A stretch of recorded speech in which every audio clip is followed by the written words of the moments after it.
Okay. I'm Susan Rayburn, curator of Baseball Americana, an exhibition currently running here in the Jefferson Building and continuing through July of 2019. If you haven't had a chance to check it out yet, I hope you will soon. Since we're talking about Babe Ruth here today, I'll point out that the exhibition has several items related to the big fella: his playing shoes, an incentive agreement he had with the Yankees, a 1933 baseball card, and clips of him on the field, as well as his appearance as himself in the 1928 silent film classic Speedy, starring Harold Lloyd. Today we continue with the second talk in our three-part series on new baseball publications. On Tuesday at noon, we'll hear from David Rapp, author of Tinker to Evers to Chance, The Chicago Cubs and the Dawn of Modern America. But this afternoon, the library is very excited to have with us Jane Leavy, author of the highly anticipated new book, The Big Fella, Babe Ruth and the World He Created. It is available for sale at the back of the room, and after the talk, Jane will be on hand to sign copies. Then, with your brand new book, head upstairs and check out the exhibition. If you are a fan of baseball and of beautifully written and deeply researched biographies, you are probably well aware of our speaker today. Jane is the author of highly acclaimed best-selling works on two other towering baseball figures, Sandy Koufax and Mickey Mantle. And if you have not read A Lefty's Legacy or The Last Boy, be sure to add them to your reading list. She has also written the novel Squeeze Play about a newspaper beat reporter for the Washington Senators, which drew on her own experiences as a Washington Post sports writer. At the Post from 1977 to 1988, she covered baseball, tennis, the Olympics, as well as pop culture. She is a graduate of the Columbia University School of Journalism, and her work has appeared in numerous magazines and anthologies. As for the big fella, Jane spent 8 years researching and writing this book, a challenge not only because Ruth lived large and left behind an extensive trailblazing past full of rabbit holes to explore, but, if I may abruptly jump to another metaphor, he represented a perfect storm, the coming together of the best player with the biggest personality on the best team on the largest stage in the country's most popular sport during an explosion of media possibilities. No one else has ever occupied that unique intersection in American life. And who better than this award-winning biographer and lifelong fan to tell his story, offering new insights just when you thought there was nothing more that could be said about Babe Ruth. So, ladies and gentlemen, Jane Leavy.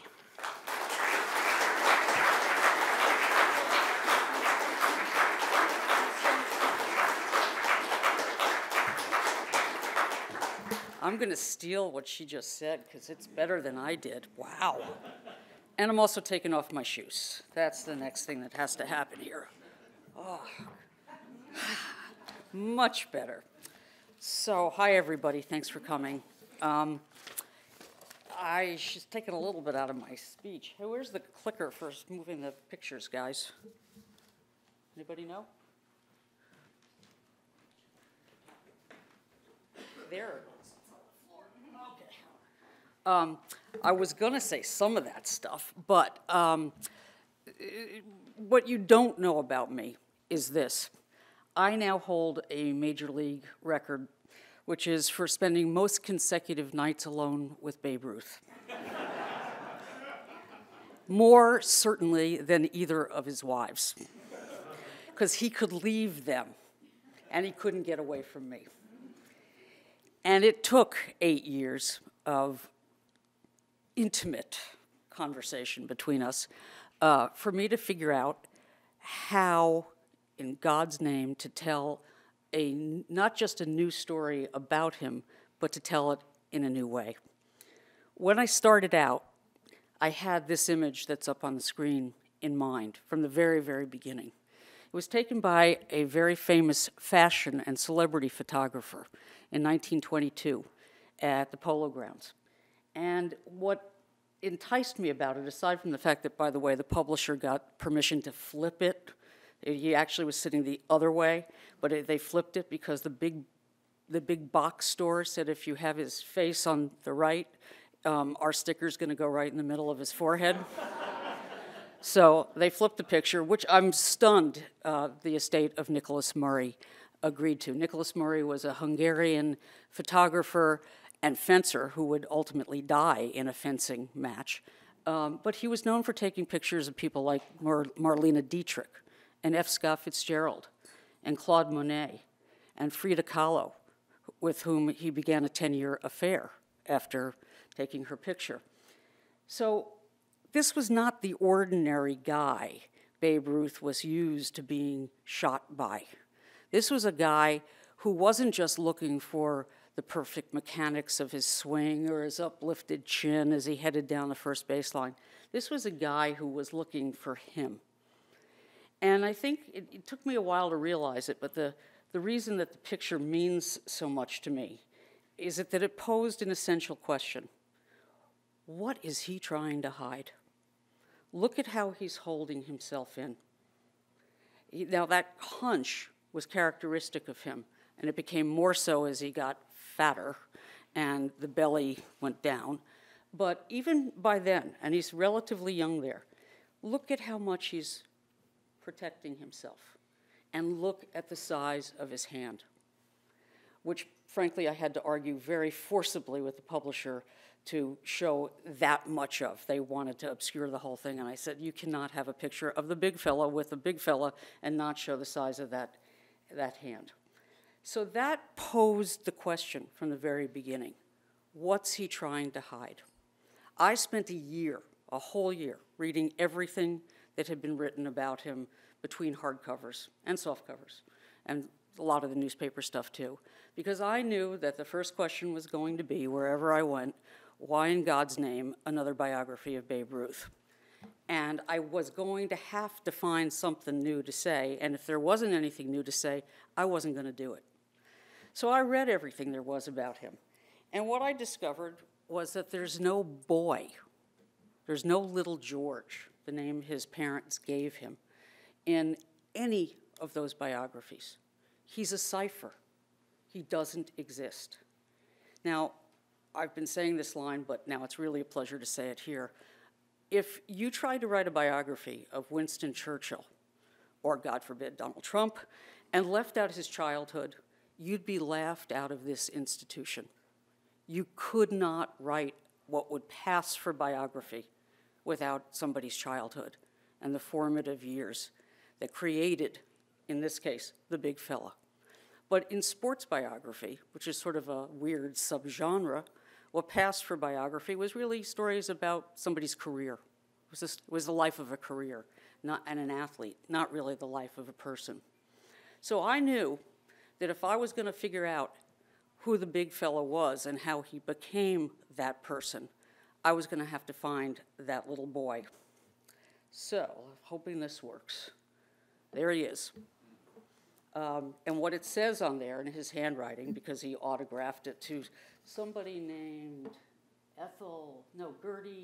Herbie and Gertie. It says, what a nice little boy at age 3. But now, wow. Typical of him. Also, the lack of grammar was typical of him. He flouted expectation and authority and governance in every single way, including grammatically. But if you look at that little boy, look at his eyes. They're no different than the ones of the big fella you just were looking at. And they're sad eyes. Now, part of this is just physiognomy. It's the set of his face. But it's not all physiognomy. And what's significant about this picture to me is that's a picture of a kid who comes from a fairly well-to-do family, people who were really dead broke, as his family has always been described.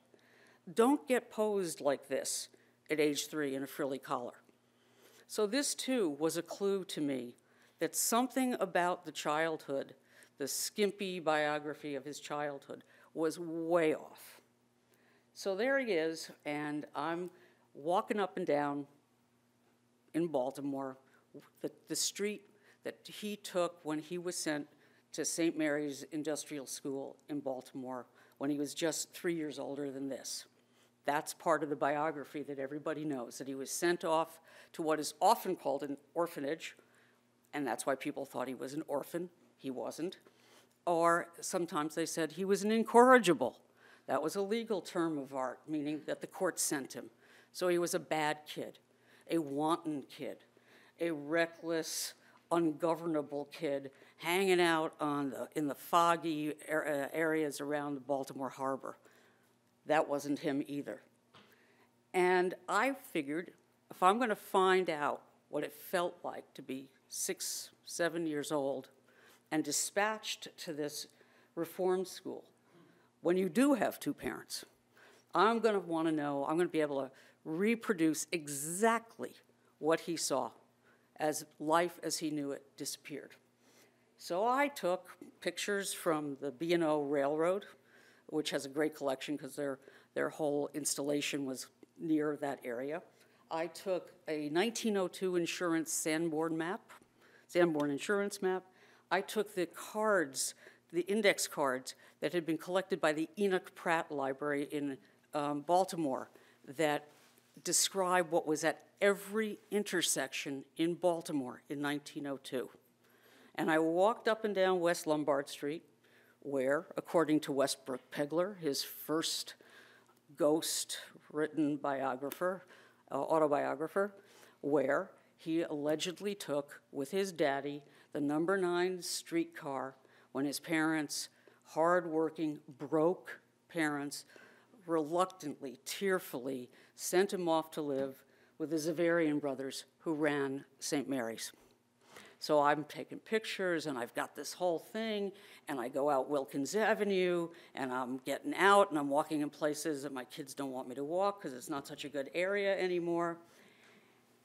And I write the first chapter of the book. I know this is the beginning, right?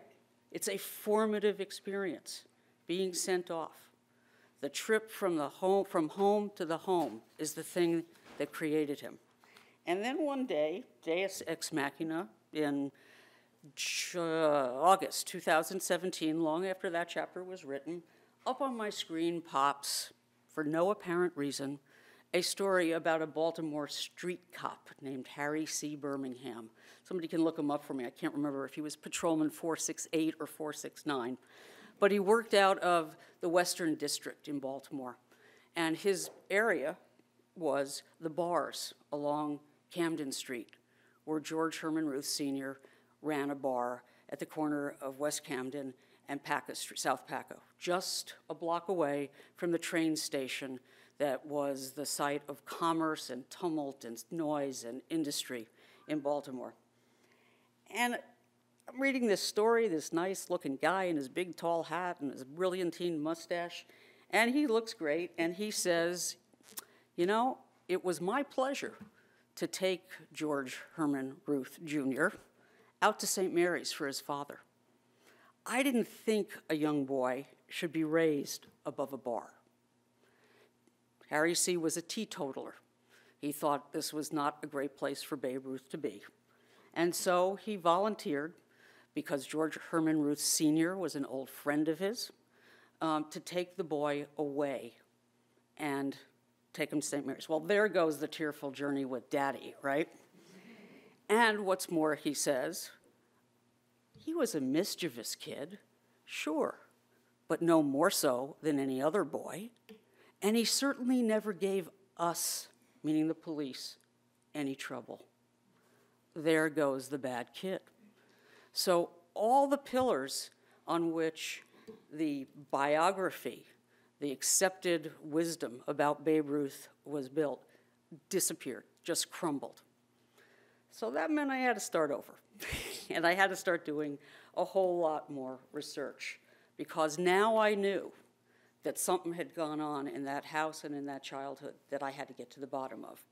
Well, one of the things that's happened that people in libraries know about is that the availability, in just really the last 10 years, I guess, of digitized archives, newspaper archives, but also state archives with birth records, death records, divorce records, arrest records, and probate wills, everything, means that what I started out thinking was going to be a terrible disadvantage to me, which is that there was nobody alive to talk to, nobody presently alive, as Casey Stengel might have put it,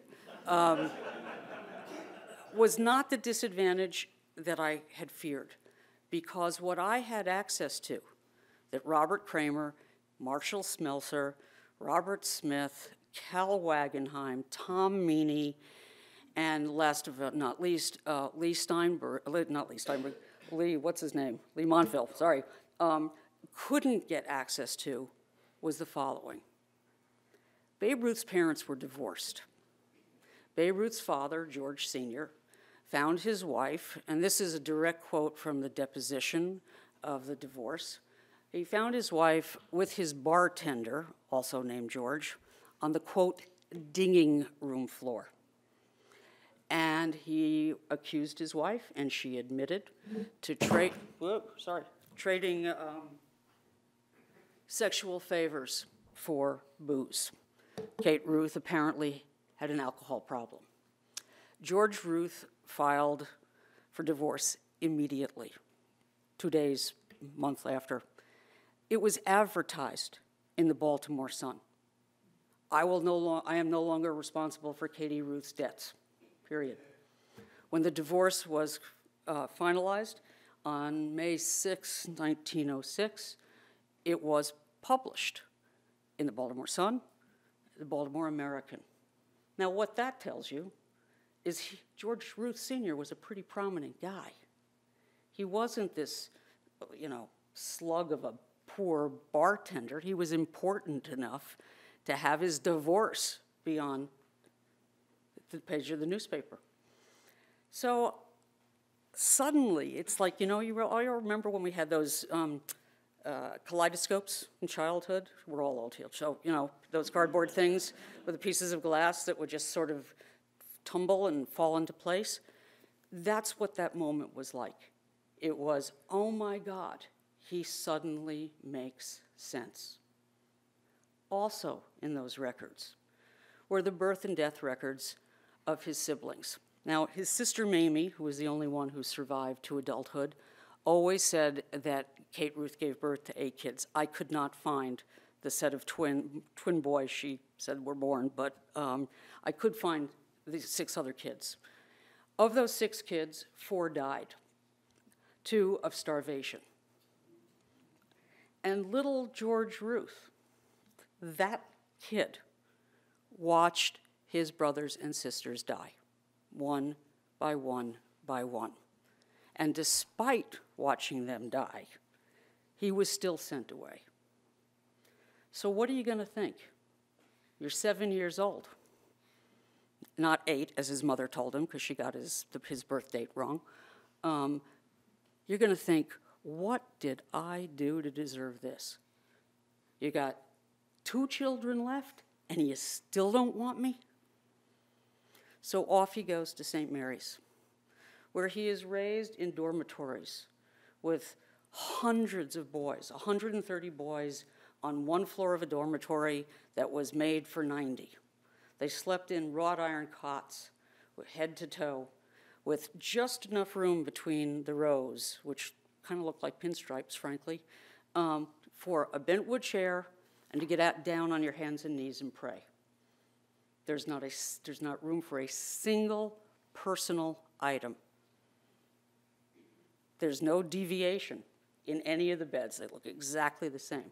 These kids ate together, slept together, went through puberty together, and they played baseball together, because baseball was not just something to do at St. Mary's. It was an organizing principle and a way of channeling a whole lot of hormones.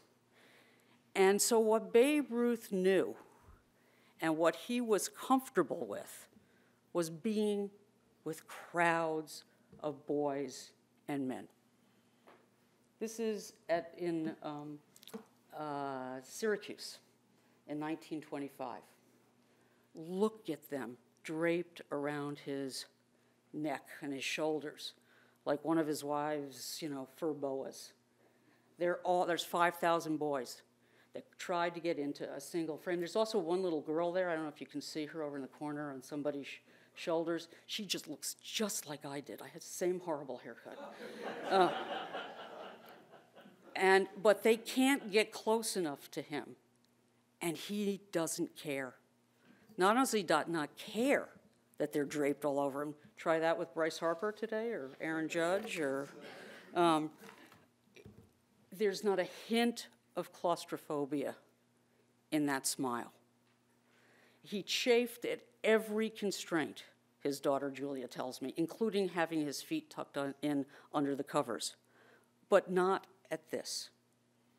This is where he lived. This is where he was most comfortable in his skin.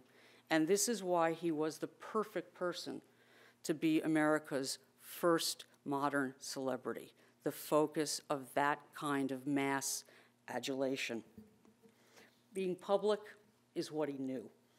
Being alone was unnatural to him and uncomfortable to him. This photograph is taken on July, hold on a second, it's July 1926, and it's taken at the same airfield on Long Island where Lucky Lindy would take off for Paris 10 months later. And it's a PR shot that was organized by his agent. And among the many ways that Babe Ruth was a revolutionary is this. He hired the first sports agent, a guy named Christy Walsh, a failed newspaperman, failed cartoonist, failed ad man, failed PR guy, who in desperation went to Babe Ruth's hotel room, snuck in the window, slapped him on the ass, and said, "I want to represent you." Babe was in bed with a blonde at the time, by the way. And Christy Walsh would do anything, and Babe Ruth would agree to do it, to promote him, to maximize his income. You can't believe what a radical notion that is, that a ball player should be treated economically as an entertainer, not just for what he did on the field, but for what he brought to the field, what he brought to the New York Yankees. So, I happen to have here with me an expert on that. His name is Michael Halpert. He's a professor of economics at University of Wisconsin-La Crosse. Michael, only his mother calls him Michael, I'm sorry. Mike has been my go-to guy for, we think it's 3 years, maybe 4. When you look at the book and you look at all the numbers that are in there, it makes sense of this vast marketing operation that Christy Walsh created. Mike's responsible for all of them. And one of the things Mike explained to me was that when Harry Frazee, the really stupid owner of the Red Sox, decided to sell him off in 1919, after the 1919 World Series, because he was a pain in the neck and because he wanted money that he, frankly, deserved for having helped win all those World Series, for putting tushies in seats. Jake Rupert, the president of the owner of the Yankees, I know a lot of you hate the Yankees, I'm sorry. He was really smart. He paid $100,000 for him in 4 installments. But Frazee was so broke, tell me if I've got this right, Mike. He was so broke that he also borrowed $300,000 at 7% interest. But Ruth, the purchase of Ruth, was $100,000 at 6% interest. I'm gonna keep doing that, which means that after 6 years, tell me, Mike, I'm doing this right? Okay. After 6 years, Harry Frazee had paid more than $100,000 in interest, which means Harry Frazee paid the Yankees to take Babe Ruth. Mike, could you stand up, Mike? This guy's amazing. So, he becomes this economic juggernaut. Whoops. And he becomes this economic juggernaut at this absolutely unprecedented moment in American history and technology. This is the back page of the Daily News, America's first tabloid. The back page became a thing for the first time in November 1919, a month and a half before Jake Rupert bought Babe Ruth, and a month and a half before Prohibition came in. So Jake Rupert, no dummy as we see, knew that he was going to have to make some money some other way, other than selling beer. What's he going to make money at? And he had lost money in this ball club for the 3 previous years. He's going to make money off the Yankees. And how's he going to make money off the Yankees? He's going to bring in Babe Ruth and have him hit a whole lot of home runs. And the new tabloid press and the radio, which was just coming into existence in terms of popular entertainment. First ball game broadcast was broadcast in August 1921 from Pittsburgh. Thank you. Right, exactly right. That's all in the book. Right, I got it. And so this is 1920. So this is before radio. And before radio, and before telepics and telegraphs and all the mechanisms for disseminating news that we now think are old-fashioned, right? Every sports story was local. Your fame was as wide as the circulation of a newspaper, in short, as far as a newsboy could throw. And now, suddenly, it's going everywhere. In 1925, the Chicago Tribune and the Daily News invented a system called telepics, which meant that they could overnight a photograph. It was expensive, but they could overnight a photograph from New York to Chicago or New York to Los Angeles, which they did when Joseph Patterson, publisher of the Daily News, decided to out Babe Ruth's mistress, Clara Hodgson. They also used telepics when he hit his 60th home run in 1927. And by 1927, so much had changed that two networks, radio networks, two national radio networks, NBC, which went live on New Year's Day, 1927, and CBS, both broadcast the World Series coast to coast. That is just 6 years after this picture was taken at the Polo Grounds. And that was taken because fans on the east side of Manhattan had no other way of getting updates from the ballpark about what was going on during the pennant-deciding series against the Cleveland Indians. So this guy comes with his pigeon, who's flying back and forth from the Polo Grounds to the east side of Manhattan with updates. So 1921, September 1921, a month after the first game is broadcast, 1927, national coast-to-coast broadcast of the World Series.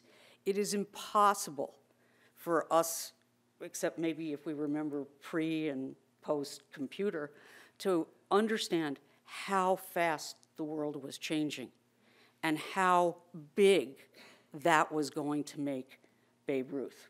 I love the pigeon. I really had to, I tried to find the guy's relatives. I couldn't find it. Anyway, okay, hold on. Now I know why people lick their fingers, which I always thought was gross. So with the mass media came the advent of marketing and PR. This is all being designed and invented and propagated by three guys in New York: Ivy Lee, who represented the Pennsylvania Railroad, Edward Bernays, who sold soap and Lucky Strikes and God knows what else, and Bruce Barton, who sold Calvin Coolidge. So now you've got mass media, and you've got a famous guy, and you're going to put that together with what? Disposable income that has suddenly become available in the post-World War I era. And this is a picture of Babe Ruth standing, I think it's outside the Ansonia, where he stashed his blondes, and that's where Christy Walsh found him in bed with a blonde.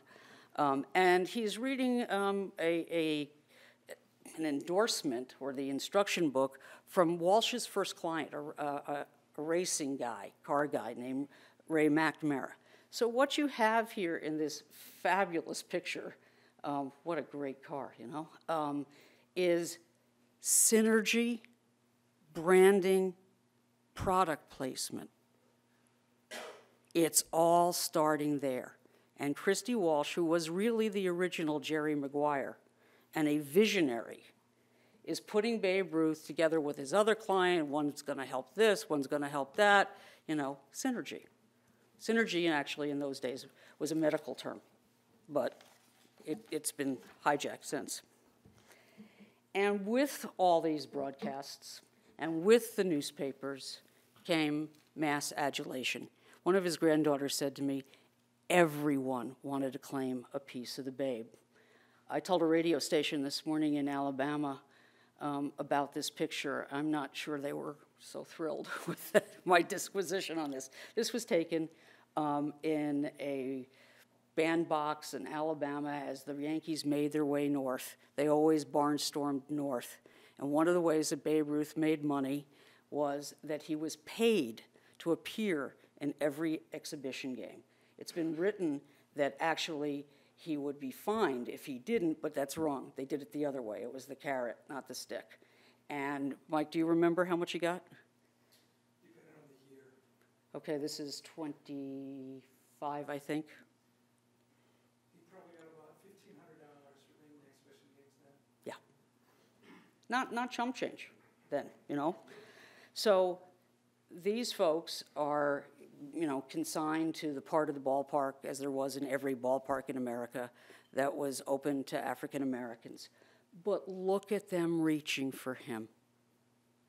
And what this picture speaks to, among other things, and is, you know, the reason it's so lovely and so significant historically is, you might not know this, but it goes back to the beginning and not knowing about his childhood. People thought he was passing. His mother must have passed over. Look at those lips. Look at that nose. There was absolutely no scientific evidence of that. It is not true. One of his great niece contributed DNA. I had it tested. Not true. But it was based on playground stereotyping that caused him to have a nickname that I'm not going to repeat because it's bad, starting with the N-word. And the black community throughout America believed he was passing and secretly believed he was a brother and wanted to believe that because that meant they could be or were being represented in Major League Baseball years before the color barrier was broken. Okay, next one.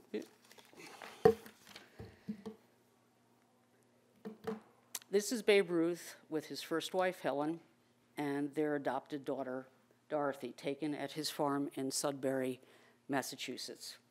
It is quite simply a PR shot, taken by Christy Walsh, who sent him there because he had gotten himself in trouble and they needed to clean up his reputation. And so off to the country he went to chop wood, which he paid other teenagers to do. And he actually had a car designed, a Packard, with a 55-gallon tank so that he could drive back and forth to New York without having to get gas. And he would spend the weekends in New York, and then he would come back to Sudbury and pretend to be Farmer Ruth. Now, I want to say about this family, because I think it's quite tragic, and my editor says I can't tell you everything, so you have to read the book, what happened. But that little boy who had no family, who was dispatched by his family, his first instinct when he got out of St. Mary's was not to eat everything, smoke everything, screw everything, forgive me, but that's how ball players talk. It was to marry the first woman who was nice to him, a waitress at a coffee shop, Helen Woodford.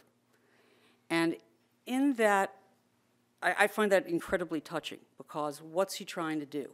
He's trying to give himself the family he never had, and he is conforming, not defying, but conforming to norms. That it didn't work out, that he didn't know how to be a husband or a father is hardly shocking. It's true of many major leaguers. But that was his first instinct, not to be the reckless, rambunctious, out-of-control guy you've all read about.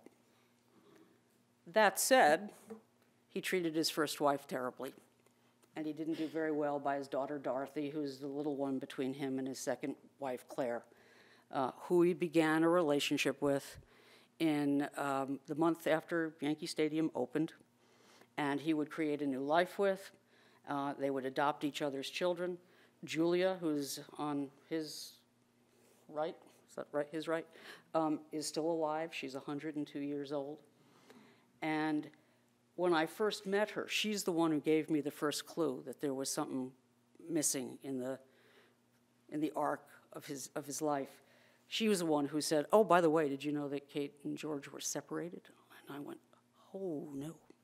But she also told me this that explains some of those appetites later. She said the one thing he ever told her about his life at St. Mary's was that he never felt full. Now, that's not just a statement about the fact that the brothers had all of 6 cents to feed each child each day. It's also a statement of deprivation and the absence of the love, guidance, familial support that you would have wished he would have had.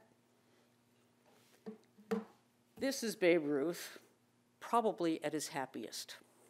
He's out fishing at the end of a vaudeville tour in 1926.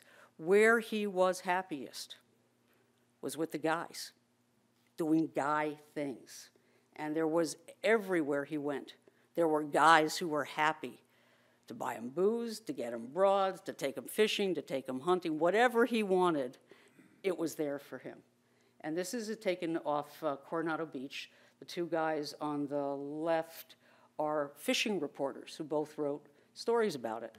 The other guy was a man about town, very handsome devil named Carl Clint, who it wasn't a fixer so much as he was a guy who would make sure Babe Ruth would get whatever he wanted. He wanted a fishing charter, he was there.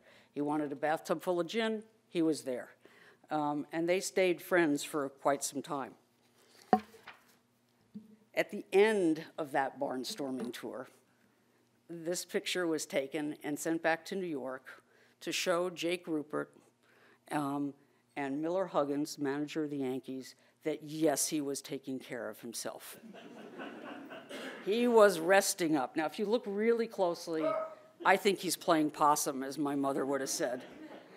Because the one thing about Babe Ruth that made him the ultimate American, which is how the New York Herald Tribune described him when he died, was that he never sat still.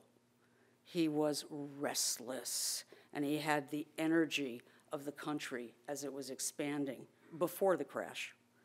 And, you know, anybody Yiddish, know a little Yiddish? He had spulkies. He just could not sit still. And he was the epitome of that decade. Hyperkinetic, rootless, and ineffably upwardly mobile. Before this season, on New Year's Day, right around when that umbrella picture was taken, he was called by a newspaper that said, "Have you got a New Year's resolution for the Yankees?" And he says, "Yeah, I promised 60 home runs to Jake." What a thing to say. He hadn't hit more than how many? 59 since in 1921. People had thought he was washed up. He crashed and burned in 25, and while he had a good season in 26, he also ended the World Series by getting thrown out at trying to steal second base with 2 down in the ninth. So nobody really expected much of him in 1927. And hot damn, this was a man who lived to make promises and to keep them. So he runs around the bases on September 30th, 1927, crowing, bellowing, 60, count them, 60. Let's see some other son of a bitch do that. And right after that, he leads the Yankees to a 4-game sweep of the Pittsburgh Pirates. He hits the only 2 home runs in the series. And then Christy Walsh, the emissary of SWAT, takes them out on the road on a barnstorming tour. scheduled to go to 21 cities, and replete with lots of PR shots. This one says, appreciation to Matt Gallagher for doing the best ballyhoo on our tour, 1927. And I love it just because I love the language.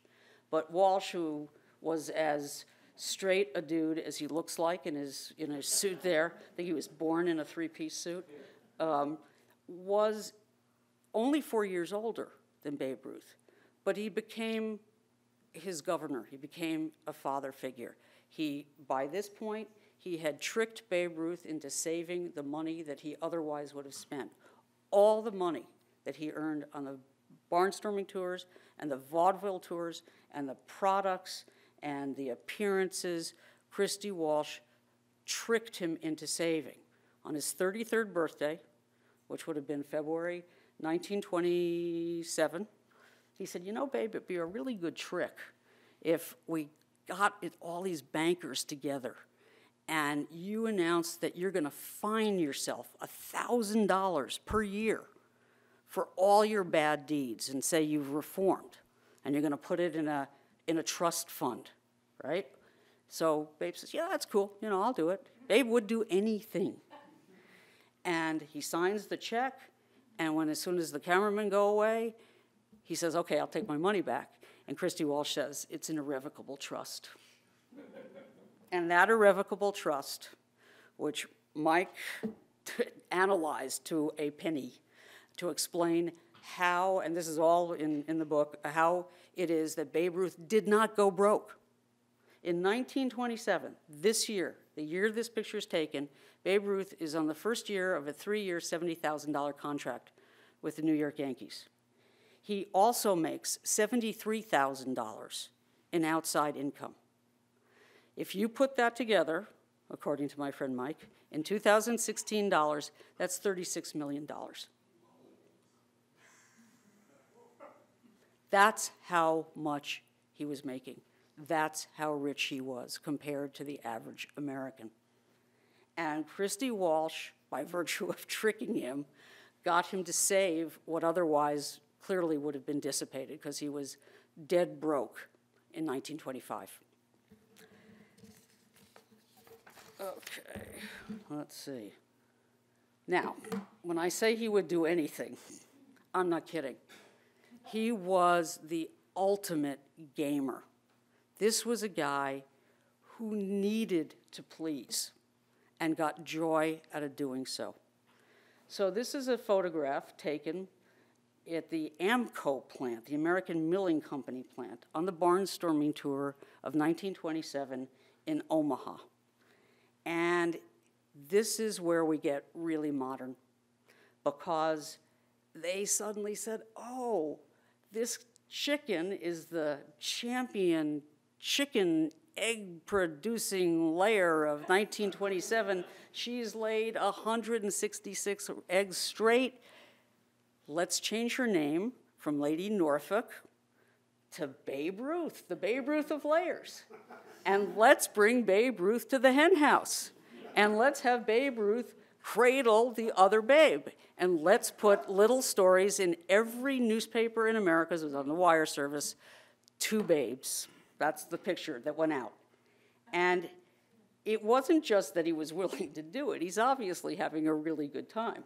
And I actually, believe it or not, was able to find footage of this moment, which has never been screened before, so here you go. It takes a little bit, and it tells you a little bit about the Nebraska egg industry first, which is what they were trying to shill for, but here it goes. And by the way, that was not very good compared to other egg-laying states.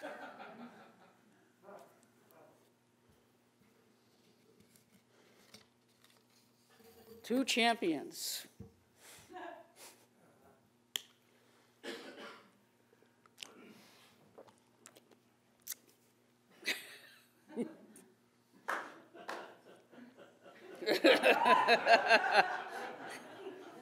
And that's where the still comes from, right? And then Lou gets the 171st egg. You want to see it again? It's really cool. Oh, no, well, sorry, we went to. This is taken just a tad later on the tour with a little boy named Jack Whitey Stewart. And Jack Whitey Stewart was the bat boy for the San Francisco Seals of the Pacific Coast League, which was basically considered the third major league. And he got that exalted job because his father was a San Francisco dog cop. He had he walked bloodhounds around San Francisco looking for bodies. And when he wasn't doing that, he volunteered to do security for the SEALs. And so young Jack here gets to be Babe Ruth's bat boy. I found Jack's daughter and son who contributed this picture. So this has never been seen either. And the reason that I wanted to include it is look at those hands. Look at them. I mean, the one that he's got on his hip looks like a backhoe. He wasn't just huge as a marketing guy. He wasn't just huge in terms of what he made or the number of home runs he hit or how far he hit them. He was literally bigger than the game. He was 6'2", and when he was in trim, which he wasn't exactly here, when he was with the Red Sox in 1916, he was probably about 195 pounds. Here, he weighed himself that day in San Francisco, and he weighed 235, and he said, that's a lot of weight. But he was so much bigger than everyone else, bigger than the pitchers. You can find footage, and I have, where he's, the stuff that they're throwing him is such slop, that's for people who don't know baseball, that's junk, slow, whatever, that he would have to shuffle his feet in the batter's box to try to time how slow it is. Today, that's known as the Bayreuth Drill for batting coaches who use it for guys who they say have a dead lower half when they're trying to teach them to catch up with the ball. So he took pictures like this with boys across the country. None of them show his enormity better than this one does. And Jack, who, for reasons that I still don't understand and his children don't understand, came away from that experience a bit embittered and didn't think he was such a nice guy and said that Lou Gehrig didn't want to pose with him because Gehrig didn't like his morals. How an 8-year-old was supposed to know that, I don't know. But by the time Jack died, he'd come to a different understanding of his relationship, well, there it goes again, with Babe Ruth. And when he died, he was a member of what's called the San Francisco Baseball Alumni Association. Yes, Old Timers Alumni Association. And at his wake, Jack was buried with the jersey he wore the day he was Babe Ruth's bat boy. So this is Babe Ruth as king of the world. And that's what I really wanted to do in this book. I wanted to give people a feeling of what it was to be Babe Ruth at the top of the world and what it was like to be with Babe Ruth when he was at the top of the world. It never got any better than this for him. He just kept doing the same thing, more of it. The Yankees didn't actually win that many more World Series with Ruth and Gehrig, except, of course, the famous one in 1932, where he hit the called shot at Wrigley Field. No, I don't know. I don't know. So he played until the Yankees decided he was too old, fat, and slow to be on their roster. And he went to the Boston Braves, back to Boston, and the only team that would have him for a very brief time in 1935. And then he quit. 3 weeks after he quit, he made his first public appearance at a Westchester, New York country club, playing in a charity softball game. He has grease paint whiskers and this ridiculous uniform that's supposed to be from the Swiss Navy. I mean, really? And all the fancy people from Westchester watched him make a fool of himself. And if you ask what his life was like for the next 13 years, it was like this. That's all there was for him. Baseball turned its back on him. The institution that he had come to regard as a family had no use for him. And the saddest part about it, and you can certainly see sadness in that face, is that it was in many ways a reincarnation of the abandonment that he experienced as a young boy. He had been abandoned once again, and he couldn't possibly understand it any more than he could have as a 7-year-old boy. So the last 13 years of his life were a series of ridiculous, sometimes money-paying gigs, a brief half a season in Dodger uniform where he got into a fight with Leo DeRocher and was blamed for it, even though he wasn't responsible. And then he got sick. This is his last birthday. He's 53 years old. He's got nasopharyngeal cancer, not throat cancer, not esophageal cancer, nasopharyngeal cancer, which my friend Carol here, the doctor, helped me understand and translate all the stuff I wouldn't have understood. And how did he spend his 53rd birthday? With 2 little boys he didn't know. He would be dead 6 months later, but not before he went to Yankee Stadium for a belated farewell.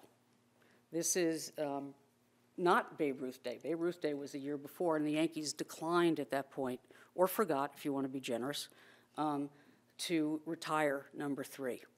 So on the 25th anniversary of the 1927 team, they gathered all the old guys together and brought them back, and they said, you know, Babe, why don't you manage the old-timers? How cruel is that? This man who just wanted to have a place in baseball. I mean, how much did he want to manage? I don't know. I think he just wanted to be wanted. So what do they offer him? Manage the old-timers in this game. But it was raw, it was cold, and he was too sick to stay for the game, so he never did manage at Yankee Stadium. This is the day that Nat Fine, New York Herald Tribune photographer, took the picture that won the first Pulitzer Prize for sports photography. And it's the opposite of this one. It's the one that's taken from the rear, where you see the number 3 coming up out of the dugout. Eddie Robinson, later a Yankee, he's now the oldest living major leaguer, by the way, and a lovely man, saw how hard it was for him to climb up the stairs. You know, those steps were pretty steep. And as a young man, you gallop up and down them in your spikes. As a man dying of cancer, very weak and in a lot of pain, Eddie said, I think you might need some help. So he gave him Bob Feller's bat. Bob Feller was the starting pitcher for the Cleveland Indians that day. And Babe Ruth used it kind of the way you would use like this. He had his 2 hands like this, so that he could actually push down on the step like that. It wasn't enough to just one hand. And he got himself up. He took a few paltry swings for the photographers, and he said his farewell. He was dead 2 months later, and 100,000 people passed by his casket in the rotunda of Yankee Stadium, where finally the Yankees found a way to greet him and bring him back. Thank you very much.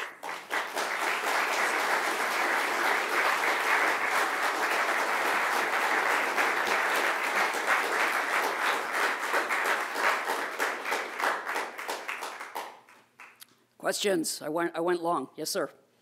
Jonathan Ike, in his book, Lou Gehrig, gave some new insight into the rift between Lou and Babe. Do you have anything to add to that? Well, Jonathan's insight into that came from Eleanor Gehrig. So, you know, in 1927 on this tour, they're buddies. Babe Ruth's showing Lou Gehrig as a young guy. He's probably a virgin. He's never been west of the Mississippi. Goes to Ogden Canyon, and he's surprised that there's no cowboys and Indians, you know. He was a naive kid from upper Manhattan with an overbearing mother. Babe Ruth was the motherless boy. So in a way, they were a perfect pair, and they were friends. And if you read the book, please read the book, their relationship then is amply documented. The old trope is that what got in the way between them was that the second wife, Claire, dressed the first child from his first marriage not as nicely as she dressed Julia, her own daughter. Dorothy's own children said to me, you know what, she was so provocative and so angry that if they said dress up for the newspaper guys, she'd climb in a coal bin. She was a tomboy, like me, actually. What really put the kibosh is when they went to Japan after Babe Ruth played his last season for the Yankees in 1934, and they go off to barnstorm through Japan. And Eleanor, and Claire run into each other on deck, and they say, you know, this feud is really stupid, you know, why don't you come back to our stateroom? Babe's got some caviar and champagne. Well, Eleanor says, that sounds pretty good. And so she goes and she spends the afternoon with Babe and Claire drinking champagne and eating caviar, while Lou Gehrig, the earnest bridegroom, is searching the horizon for his dead wife. And when he finally finds out where she has been, and she was quite tipsy, you know, he wouldn't talk to her for a week, and he didn't talk to Babe Ruth for 5 years. So that's that story. Okay, somebody else? Yes, sir. Yes. Which actor do you think best portrayed Babe Ruth? Babe Ruth. And he played Babe Dugan in one of his movies. You know, he could play himself better than anybody. They're all awful. Yeah, back there. Parenthetical question. You mentioned that his father was more of a man of means than people thought. Why did two children die of starvation? Was there some sort of neglect or abuse of those kids? Surmise has to come. I mean, the death cause of death listed on the birth certificates is marasmus, which was an old word for malnutrition. You know, there is evidence, and I spoke to experts about what life was like in Baltimore, that because it was one of the last unsewered cities in the world, in the United States, the rates of infant mortality were much higher than they were elsewhere in the United States. There was no refrigeration, there was no pasteurized milk. But even given that, the percentage of children that they lost was way higher than what was going on in the city in general. I don't venture a guess. I mean, was it because she was drinking? Maybe. Was it because, you know, there was a lot of disease, you know, and they were susceptible? I mean, there had been plenty of epidemics in Baltimore in the 1880s and 1890s. Death certificates don't tell you that. They just give the cause of death. Jacket Man. Stewart wrote a book, The Selling of Babe Ruth, and he made what, at least to an economic ignoramus like me, was a pretty convincing case that Frazie's decision to sell Babe Ruth wasn't as poor a decision as, you know, is commonly understood. So Michael. I was struggling to reconcile that. Mike, you have to answer that for me. Yeah, he wrote a great book, and it's a really good argument because in 1919 you have no idea what Babe Ruth is going to do. So when Jane says that this turns out to be the greatest steal in history, that is absolutely true. But in 1919 it wasn't that obvious that it was going to be that big a deal because, as Niels Bohr once said, predicting is really tough, especially if it's the future, right? Okay, thanks. Yes, sir.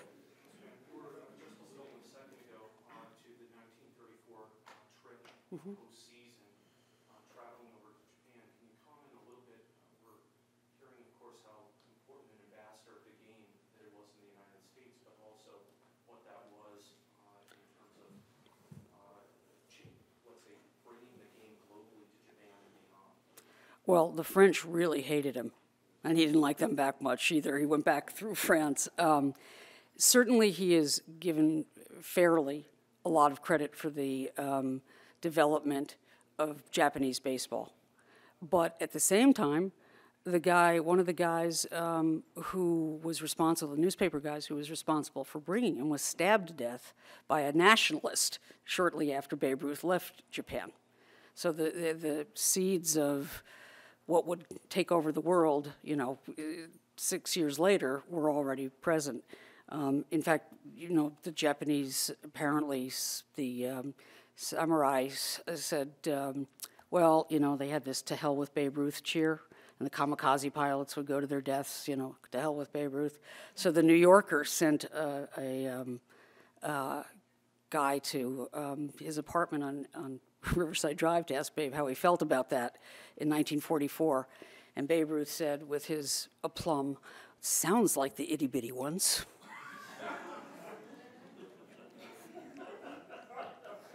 Yeah. Did Babe Ruth have a gambling problem to the point, like, if it were known today, would it be suspected?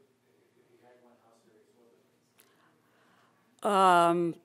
Could you all hear the question? How serious was his gambling? His spending and gambling were a big deal. He was broke between fines that were imposed by the Yankees and, all through the first half of the 20s, and his really, truly profligate / generous lifestyle. He was dead broke. And when he and his first wife, Helen, agreed to separate in August 4th, 1925, he had to come up with $100,000 for her. He was in arrears on all of the 4 payments that he owed her, and he had taxes to pay, and he had to go to Christy Walsh for a loan. And Christy Walsh, being the smart guy that he is, said, "Yeah, I'll lend you the $4,000 that you need, but from here on out, you're not to buy any real estate without my approval. You're not to take any, you're not spending a dime." And he took over as his power of attorney and complete financial control. And he had the leverage at that point to do it. And it was the best thing that ever happened to Babe Ruth. I mean, he was dead broke. And yet he bet on the ponies a lot. I've never heard or read that he had a problem betting on baseball like certain guy, Pete Rose. Okay, we'll take one more? Okay. Yes, sir. Tell us mortals what it's like to pitch an empty stadium. Well, I will leave you with this. It was my dream come true. I mean, I practiced as a child walking in from the bullpen at Yankee Stadium with my Yankee jacket slung over my shoulder, just so, like Ryan Duran. Ryan Duran was an early relief pitcher for the Yankees, threw very hard and very fast and very wild because he couldn't see, and he always made a point of throwing the first pitch all the way to the backstop to scare the bejesus out of whoever might step to the plate. So I was prepared, I practiced all summer. And by the end of August, I actually could throw 60 feet, 6 inches. And then I got some advice from Sandy Koufax. He said, "How far can you throw?" This was actually in June. I said, 40, 45 feet. He said, "Stand 30.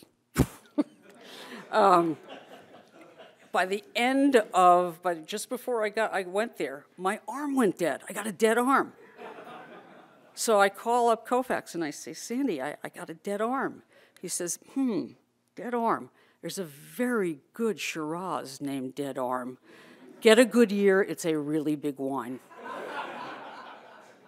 I don't remember what it was like. I was in a trance.